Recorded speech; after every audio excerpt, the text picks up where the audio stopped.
નમસ્કાર ખેડૂત મિત્રો, આજે તારીખ 19 જૂન 2026 ને આજે આપણે વહેલી સવારની હવામાન અપડેટની અંદર માહિતી મેળવીશું। ખાસ કરી મિત્રો છેલ્લા 2 દિવસથી ગુજરાતના અનેક વિસ્તારની અંદર પ્રી મોન્સૂન એક્ટિવિટીના વરસાદો જોવા મળી રહ્યા છે, પરંતુ હાલ તો ખાસ તો ચોમાસું આગળ નથી વધી રહ્યો, જો મુંબઈ સુધી પણ નથી પહોંચ્યું, પરંતુ ગુજરાતની અંદર પ્રી મોન્સૂન એક્ટિવિટીના ઝાપટાઓ શરૂ થઈ ચૂક્યા છે।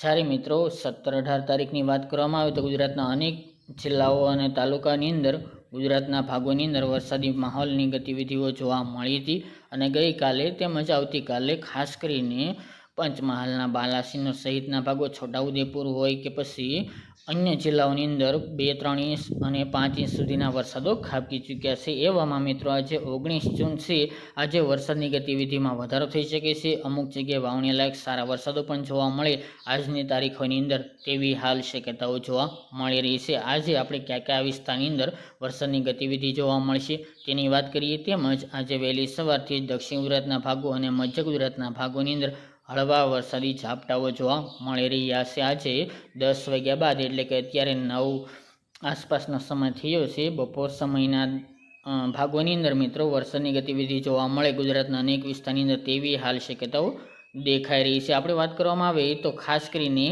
આજે 19 તારીખ છે, આજે કયા કયા ભાગોની અંદર વરસાદની ગતિવિધિઓ જોવા મળશે જેમની અંદર વાત કરવામાં આવે મિત્રો તો સૌરાષ્ટ્રની અંદર વરસાદની ગતિવિધિ વધુ જોવા મળશે, જેમાં ભાવનગર જિલ્લો હોય, મહુવા, તળાજા, અલંગ સહિતના ભાગો, પાલીતાણા એ તાલુકાની અંદર, તેની સાથે ઉના, રાજુલા, ગીર સોમનાથ અને વેરાવળ સુધીના દરિયાઈ પટ્ટીની અંદર ખાસ કરીને આ ભાગોની અંદર વરસાદનું જોર આજે પણ ગઈકાલની જેમ જોવા મળે તેવી હાલ શક્યતા રહેલી છે। તે ઉપરાંત બોટાદ, ગઢડા જે ગઈકાલના રોજમાં સારા વાવણી લાયક વરસાદો નોંધાયા હતા, તે મુજબ આજે પણ ઘણા બધા ભાગોની અંદર ત્યાં પણ વરસાદની ગતિવિધિઓ નોંધાય તેવું અનુમાન રહેલું છે। આ સિવાય અમરેલી, બગસરા, બાબરા, રાજુલા, સાવરકુંડલાના જે ભાગો છે એ ભાગોની અંદર પણ વરસાદની ગતિવિધિ નોંધાઈ શકે છે। આ સાથે જૂનાગઢ હોય, કેશોદ, વેરાવળ, વિસાવદર એ ભાગોની અંદર, મેદરડા સહિતના ભાગોની અંદર પણ વરસાદની ગતિવિધિઓ નોંધાશે।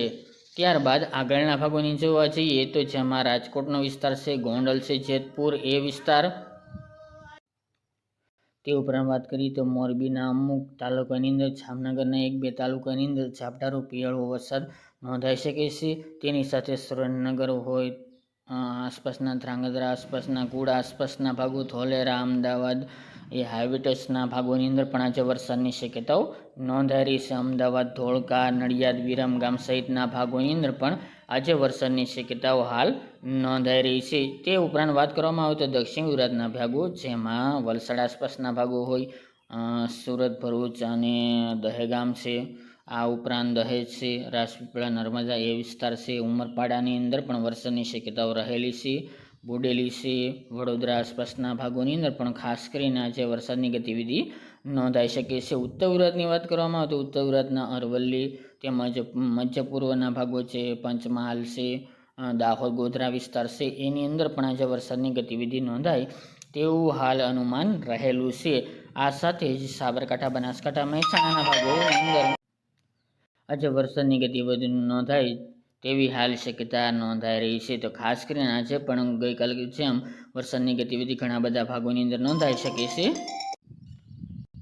અને ખાસ કરીને મિત્રો આગામી દિવસોની અંદર 21-22 તારીખથી વરસાદની ગતિવિધિમાં જોર પકડે તેવું હાલ જોવા મળી રહ્યું છે। ચોમાસાના સારા એવા વાવણી લાયક વરસાદ 23થી લઈને 1-2 જુલાઈ દરમિયાન આ છેલ્લા વીકોની અંદર જોવા મળે તેવી હાલ શક્યતાઓ હાલ દેખાઈ રહી છે। તો ખાસ કરીને જે મિત્રો વાવણી લાયક વરસાદની રાહ છે તેને હજુ પણ વરસાદની રાહ જોવી પડશે। અત્યારે પ્રી મોન્સૂન એક્ટિવિટીના વરસાદો જોવા મળશે, પવન સાથે જોવા મળી શકે છે અને ગાજવીજનું પ્રમાણ, વીજળીનું પ્રમાણ પણ જોવા મળે તેવી હાલ શક્યતાઓ નોંધાઈ રહી છે। તો આજથી મિત્રો આપણે દરરોજ અપડેટ વરસાદની આપતા રહીશું। બાકી મિત્રો વરસાદની વાત કરવામાં આવે તો કયા કયા વિસ્તારની અંદર વરસાદ નોંધાયો તો તેની વાત કરી લઈએ તો દક્ષિણ ગુજરાતના ભાગો અને ખાસ કરીને સૌરાષ્ટ્રના દરિયાઈ કિનારાના ભાગોની અંદર સારા એવા વાવણી લાયક વરસાદો ગઈકાલે 18 જૂન દરમિયાન જોવા મળ્યા।